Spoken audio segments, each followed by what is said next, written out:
This is the Eat Well, Think Well, Live Well podcast.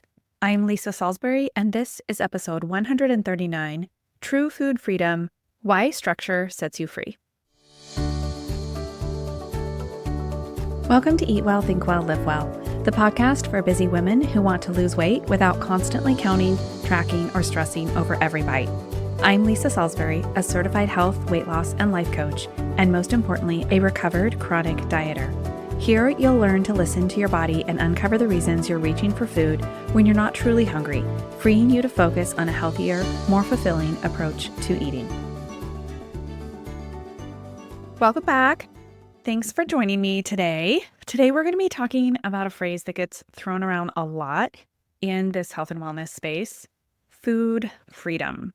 Maybe you've heard it and thought, yes, I want that. Or maybe you've wondered, what does that even mean? Because let's be honest, the term food freedom can be kind of vague. Some people believe food freedom means eating whatever you want, whenever you want, with no structure, no rules, no accountability. But here's the thing, that's not freedom. That's just eating without a plan. For most people, that kind of approach doesn't actually feel good in their bodies. The underlying desire here is to eat whatever you want, quote unquote, eat whatever you want without consequences. And that just doesn't exist in the real world. So today we're going to talk about what real food freedom actually looks like, why structure is actually the key to feeling free around food, and how you can start creating that freedom for yourself in a way that feels sustainable. So by the end of this episode, I'm hoping that you'll have a totally new way of looking at food freedom, one that actually helps you feel in control of your eating rather than constantly swinging between restriction and chaos. So let's dive in. First of all, I want to talk about what food freedom isn't. Okay, let's start with the biggest misconception here, the idea that food freedom means zero structure and complete flexibility. I get it. It sounds appealing. After years of dieting and following rigid meal plans, the idea of just eating whatever I wanted, whenever, felt like a big sigh of relief. But when you do this, what usually happens? At first, it kind of feels amazing. You say yes to everything, desserts, takeout, snacking, whatever. But pretty quickly, it starts to feel what you might call out of control. You eat things you don't even really want just because you quote unquote can. And then the guilt sets in. You feel like you've messed up again, and the cycle starts all over. Not to mention the havoc that you have wreaked on your body. Your physical body is probably not feeling good. You might not be sleeping well. You might not have the energy to move your body in the way you really want. So you want to think about how that feels physically as well. And this is what I call the pendulum swing, going from super restrictive to super unstructured. Neither one actually feels good. I have definitely done this in the past. I wanted to be done dieting for good, and I thought I wanted total food freedom. So I stopped planning meals, stopped thinking about portions, just ate whatever. And at first it does kind of feel amazing. You're like, look at this, I can do whatever I want. But within a few weeks, of course, I actually felt worse, bloated, sluggish, and then I'm constantly thinking about food. The more that I ate, the more I thought about food. This doesn't actually feel like freedom. I was just stuck in a different kind of food trap. So what does real food freedom look like? If food freedom isn't just eating whatever and whenever with no structure, what actually is it? Here's the truth. Freedom doesn't come from having no structure. It comes from having the right structure. Think about financial freedom for a second. If you just spent money whenever you felt like it with no budget, no savings plan, no financial goals, would that actually make you feel free? Probably not. It would make you feel anxious every time you opened your bank account or got a credit card statement. And also, of course, there's the analogy of the guardrails on the mountain highway. They aren't there to limit you. They are there to keep you safe and from plummeting over the edge. Food is the same way. True food freedom means, first and foremost, this is probably the biggest definition I have. True food freedom means no longer feeling controlled by food. And that goes both from the eating too much to the eating too little to the constantly thinking about food. When food isn't the only thing you think about, when food isn't the first thing you think about in the morning, that's when you're starting to get food freedom. Food freedom also means eating sweets without spiraling into guilt or binging. It means making food choices based on your actual goals and values, not just your emotions. True food freedom means finding the balance between enjoyment and nourishment. And the way that you get these things, structure, but not the rigid diet rules of your past. Structure that actually supports you. So I want to talk about how to build this food freedom with structure.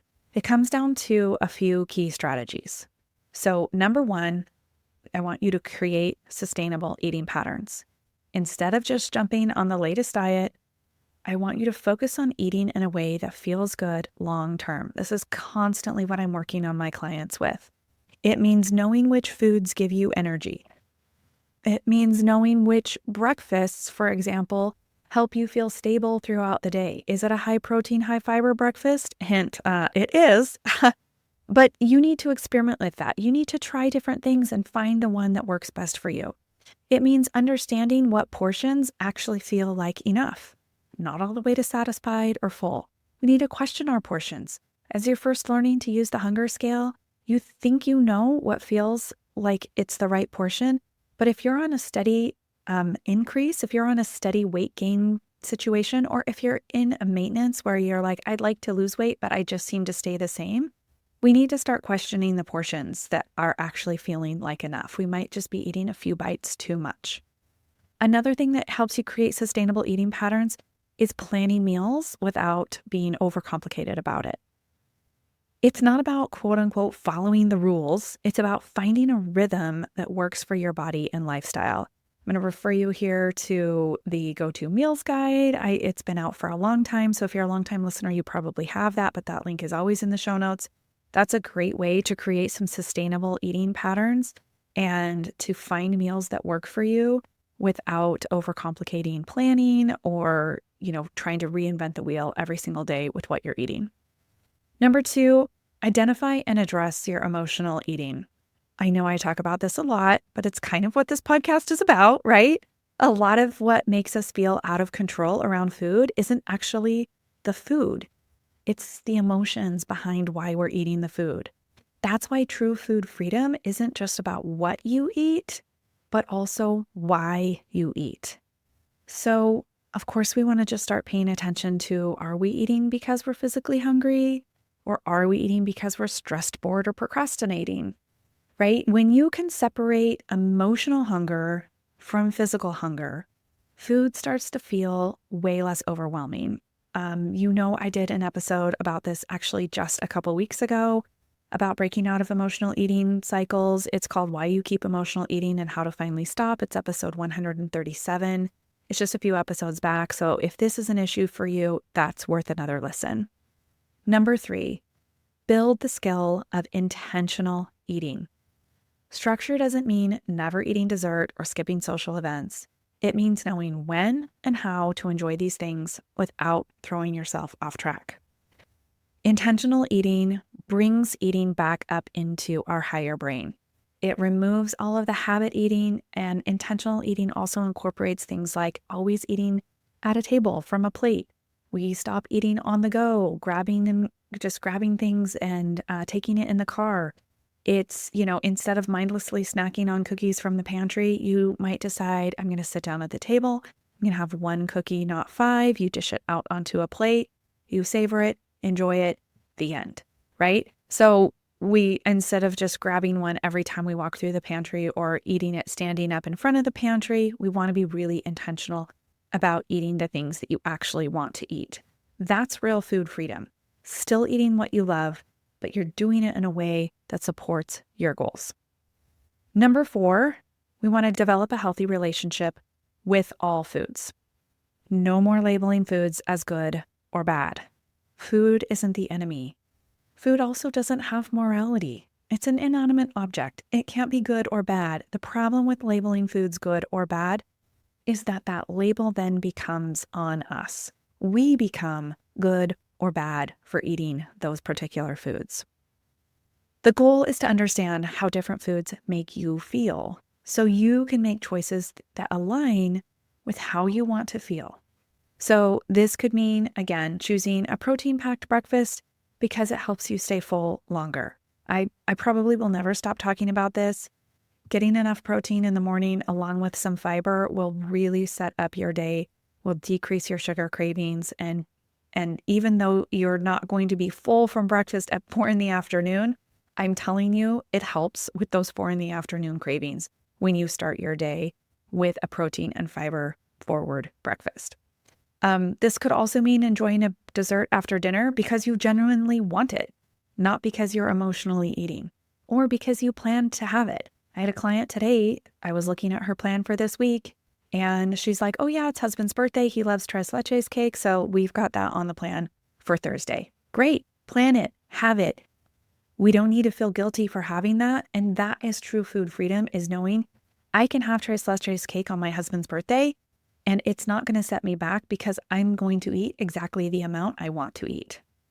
It also means saying no to food when you're not hungry, instead of eating it just because it's there. This is all part of developing that healthy relationship with all foods. It doesn't mean we have to eat the cake. It doesn't mean we have to eat the chicken and broccoli. It doesn't matter what it is. If we're not hungry, it's okay to either stop eating if we're all done or just to not start if we're not hungry. When you stop seeing food as a battle or as a morality issue of the good or the bad, food freedom becomes so much easier to maintain. I want to address one thing, which is how does this differ from intuitive eating? A lot of people have asked me if I'm an intuitive eating coach. I am not. You might be wondering how this kind of compares and why I'm not an intuitive eating coach. Intuitive eating, as it's traditionally taught, is a non-diet approach that completely removes weight loss as a goal. In fact, certified intuitive eating counselors are specifically trained not to promote weight loss. The focus is solely on reconnecting with hunger and fullness cues, eating without restriction, and letting go of external food rules. While there is so much value in learning to trust your body again, many women still want weight loss to be part of their journey. And that's where the approach I teach is a little bit different. I believe you can create food freedom while still working towards a weight loss goal. And partly I believe that because I've seen it. I've seen it in action. I've seen my clients do it. They come back to me and they're like, it's so weird. I just said I didn't want that thing and it was no big deal. And I felt better. And I'm also losing weight. And so, I've seen it so many times. I know we can do these two things in conjunction. The key is to doing it in a way that isn't based on deprivation, shame, or rigid dieting. Instead of abandoning structure altogether, we use it as a tool to make eating simpler, to create consistency, and to help you feel better physically and mentally. There's absolutely a place for intuitive eating, and I follow several certified intuitive eating counselors on Instagram, and I think their work is amazing. But the difference is that what I teach isn't about strict diet rules. It's not about cutting out entire food groups or punishing yourself for eating something off plan. It's just about making choices that align with both your body's needs and your personal goals, especially if those goals include weight loss. You can eat in tune with your hunger and fullness, enjoy your favorite foods without guilt, and still see progress towards a healthier weight if that is what you want. So if you've ever felt torn, wanting to trust yourself more with food, but also wanting to lose weight, you don't have to choose one or the other. You can have both. So here's the big takeaway from today's episode. Food freedom isn't the absence of structure. It's not the free-for-all that we think it might be. It's having the right kind of structure that supports you. When you stop seeing structure as a set of rules and start seeing it as a way to reduce decision fatigue, build confidence, and create consistency, that's when you truly feel in control of your eating. If you've been struggling with the pendulum swing between restriction and chaos, I want you to know there's a middle ground, a way to enjoy food, trust yourself, and still reach your goals without obsession. If this episode resonated with you, I'd love to hear it. Send me a DM, share this episode with a friend, or leave a review. It helps more women like you find a way to eat that actually feels good. And if you're ready for more personalized support, let's chat. I help women create real food freedom every day, and I'd love to help you too. Book a free consult session to see if my full 12-week one-on-one coaching program is right for you. You can schedule it at the link in the show notes. Remember, it's not just about the food, it's about empowering yourself with choices that truly serve you. Have a great week, and as always, thanks for listening to the Eat Well, Think Well, Live Well podcast.